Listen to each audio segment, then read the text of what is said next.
Армения.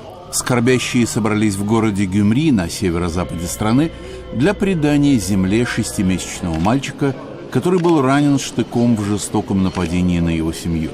Сережа Аветисян скончался от ран 19 января. Его похоронили рядом с его родителями и 4 другими родственниками, убитыми во время резни на прошлой неделе. Российские власти задержали солдата российской армии, подозреваемого в нападении.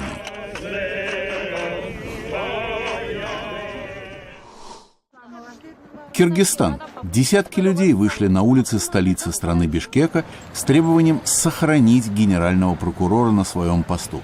Генеральный прокурор Аида Салянова подала в отставку 19 января в связи с обвинениями ее мужа в коррупции.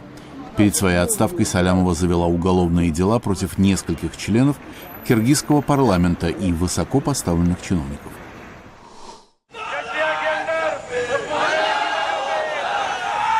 Пакистан. В Пешаваре на севере страны студенческое крыло религиозной партии Джамаат и Ислами выступило с протестом против изображения пророка Мухаммеда во французском сатирическом журнале «Шарли Эбдо». Исламистские боевики убили 12 человек в результате нападения на редакцию парижского еженедельника 7 января. На обложке журнала, выпущенного уже после нападения, изображен Мухаммед, проливающий слезу. Также в Пешаваре врачи и представители гражданского общества организовали семинар для психологической помощи спасшимся жертвам теракта в военной школе, который произошел в прошлом месяце.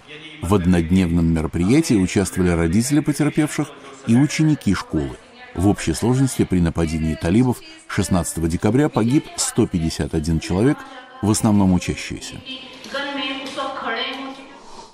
В Сербии второй день не заканчиваются очереди из сотен людей, желающих купить с большой скидкой билеты в Белградский драматический театр.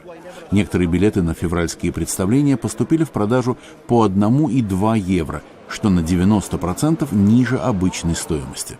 В Белграде находится 15 больших театров и несколько малых.